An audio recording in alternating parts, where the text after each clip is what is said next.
यादव आपके अपने YouTube channel लोचन Yadav official पे आपका स्वागत करता हूं। आज हम एक महत्वपूर्ण विषय पे बात करेंगे।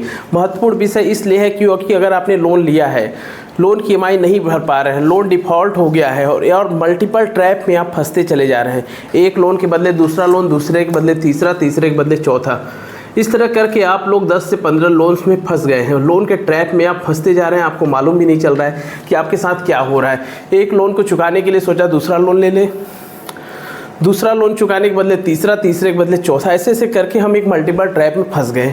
अब क्या करें? इनकम से ज़्यादा एक्सपेंडिचर हो गए, लोन की EMI हो गई। अब कैसे इनसे निकलना है? तो मैं आज आपको 5 गोल्डन रूल्स बताऊंगा।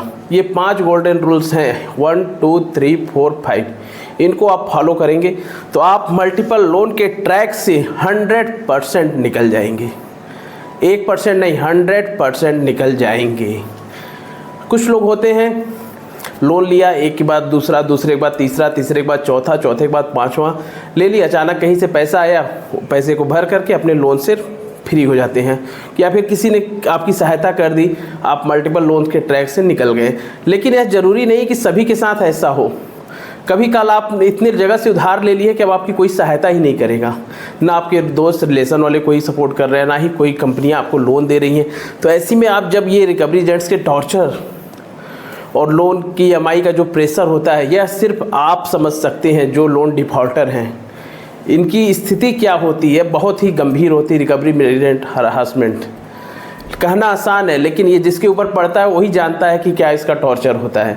लोन की EMI का न लेना, लोन की EMI का डिफ़ॉल्ट होना, या क्राइम की श्रेणी में नहीं होता। मैं आपको बार बार कहता हूँ कि आपने कोई क्राइम नहीं किया, लेकिन अगर आप लोन की EMI डिफ़ॉल्ट होने लगी, आप मल्टीपल ट्रैप में फंसते चले जा रहे हैं, तो आपको क्या क्या ध्यान देने वाली चीज़ें हैं उनके बारे में हम आपसे बताते। चलिए हम वीडियो स्टार्ट करते हैं। पहला जो नियम है, मैं बार बार कहता हूं कि अगर आपकी लोन की EMI डिफ़ॉल्ट हो गई या फिर होने वाली है, या फिर आपको लगता है कि मैंने अभी तक तो सब कहीं से भी एडजस्ट करके खींचा, लेकिन अब स्थिति नहीं है कि अब मैं EMI दे पाऊँ, अब मैं असक्षम हो गया हूँ, मेरी कोई सहायता नहीं कर रहा है, तो आप सीधा prior notice bank NBFC company को भेज दीजिए। प्रायर नोटिस में आप अपनी दिक्कत परेशानियों को लिखते हुए प्रायर नोटिस बैंक NBFC को भेज दीजिए। नहीं बना पाते हैं तो आप किसी भी लीगल एक्सपर्ट एडवोकेट के माध्यम से प्रायर नोटिस आप भेज ही दीजिए। नहीं भेजे हैं, आज यह वीडियो देख रहे हैं तो प्रायर नोटिस भेज दीजिए, क्योंकि प्रायर नोटिस आपका पहला रिटन कम्युनिकेशन होता है बैंक के साथ, जिसमें आप अपनी स्थिति, परिस्थिति, दशा के बारे में कंपनी को बता रहे हैं, बैंक NBFC को बता रहे हैं। तो इस स्थिति में प्रायर नोटिस आपको भेजना ही भेजना है। नहीं भेजे हैं तो आज ही भेज दीजिएगा। नहीं समझ में आएगा, किसी एडवोकेट या फिर लीगल एक्सपर्ट से मिल करके प्रायर नोटिस बना के भेज दीजिएगा। दूसरी बात देखिए, समस्या आपको समाप्त करे, इससे पहले आप समस्या को ही समाप्त करिए। यानी आपकी मुसीबत, आपको मालूम है मल्टीपल लोन के ट्रैप में फंस रहे हैं, तो इन 5 गोल्डन रूल्स को आप अपने जीवन में उतार लीजिए, ये आपको उभार देगा। दूसरा है, पहला हो गया प्रायर लीगल नोटिस, दूसरा हो गया पैसे बचाना। देखिए, जब आपको लग रहा है कि मैं EMI नहीं भर पा रहा हूँ, मेरी इनकम 50,000 है, मेरी EMI हमें 70-80 हज़ार रुपये देने पड़ रहे हैं मंथली, तो अब मैं पैसे बचाने के ऊपर जाऊंगा। यानी यहाँ कहने का मतलब ये है, जब आप EMI नहीं भरेंगे तो आपकी जो 50,000 सैलरी आ रही है उसमें आपकी दैनिक दिनचर्या को हटा दिया जाए, तो जो पैसे बच रहे हैं उसको बचाइए, उस पैसे को बचाइए, क्योंकि ये पैसा आपको सेटलमेंट में एडजस्ट करना है। ये पैसा आपको सेटलमेंट में एडजस्ट करना है। इस पैसे को इकट्ठा करिए, 1-1.5 साल तक इकट्ठा करिए, फिर उसके बाद जैसे ही आपके पास पैसे हो जाए, आप बैंक को सेटलमेंट के लिए कहिए और सेटलमेंट कराइए अपने लोन के। क्योंकि इस समय आपके पास साइकोलॉजिकल प्रेशर तो रहेगा, लेकिन आप पैसे को इकट्ठा करिए, काम धंधे पे ध्यान दीजिए, और पैसे हो जाएं तो बैंक को सेटलमेंट के लिए कहिए और अपने लोन को क्लोज कराइए या तो सेटल कराइए। तीसरी चीज़ होती है जो सबसे बड़ी आप लोग गलती करते हैं, इग्नोर करते हैं, नोटिसों को इग्नोर करते हैं। चाहे रिकॉल नोटिस हो, डिमांड नोटिस हो, आर्बिट्रेशन की नोटिस हो, सेक्शन 25 की नोटिस हो, 13(2) की नोटिस हो, कोई भी नोटिस हो, आपको नोटिस को सीरियसली लेना है। लोन नहीं भर पा रहे हैं, कोई बात नहीं है, आज पैसे नहीं है, कल आ जाएंगे, हम लोन भरेंगे, लेकिन नोटिस को इग्नोर नहीं करना है। कोई भी नोटिस आती है तो नोटिस को आपको हल्के में नहीं लेना है, क्योंकि बैंक अपनी फाइल तो मोटी कर रहा है, आप क्या कर रहे हैं। अगर मान लीजिए कोई केस हो गया तो बैंक तो अपनी इतनी फाइल दिखा देगा, मैंने इनको ये नोटिस दिया, ये नोटिस दिया, ये नोटिस दिया, ये इन्होंने किसी का जवाब नहीं दिया, तो उस स्थिति में आप क्या जवाब देंगे। इसलिए कोई भी नोटिस हो तो नोटिस को इग्नोर नहीं करना है। नोटिस आती है, नोटिस का जवाब दीजिए ही दीजिए, यह बहुत ही ज़रूरी है।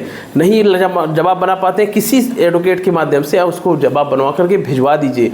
मेल आता है तो मेल कर दीजिए, स्पीड पोस्ट आता है स्पीड पोस्ट कर दीजिए, और अपनी फाइल भी मेंटेन करिए।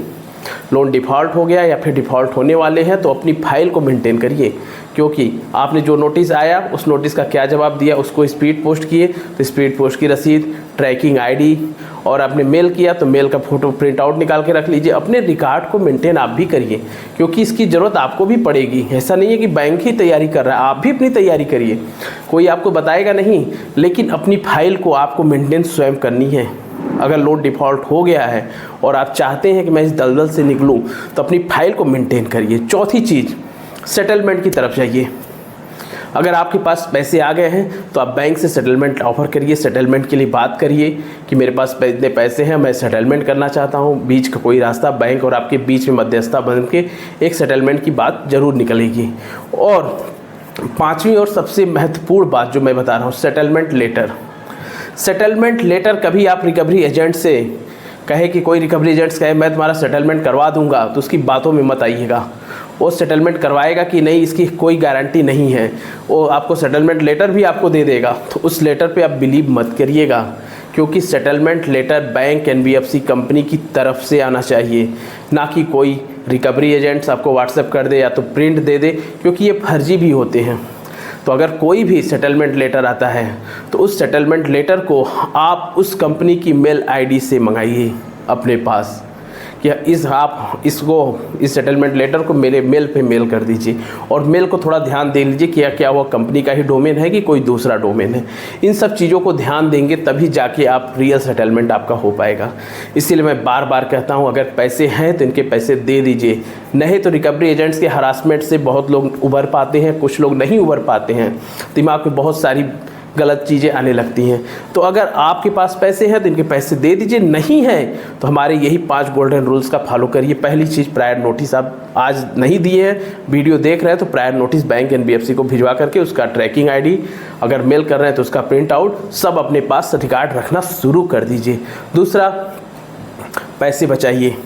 पैसे कैसे बचेगा, अब आप ईएमआई नहीं दे रहे हैं तो जो पैसे हैं उस पैसे को इकट्ठा करिए और भी मेहनत करिए पैसे बचाने के लिए, और पैसे हो जा रहे हैं तो आप सेटलमेंट की बात भी कर सकते हैं। तीसरी चीज़, नोटिस को इग्नोर मत करिए। अगर नोटिस को इग्नोर कर रहे हैं तो आप अपनी मुश्किलें बढ़ा रहे हैं, क्योंकि नोटिस कोई भी आ रही है तो नोटिस जेन्युइन है तो उसका जवाब ज़रूर दीजिए। कोई भी नोटिस आए तो नोटिस का जवाब आपको देना ही देना है।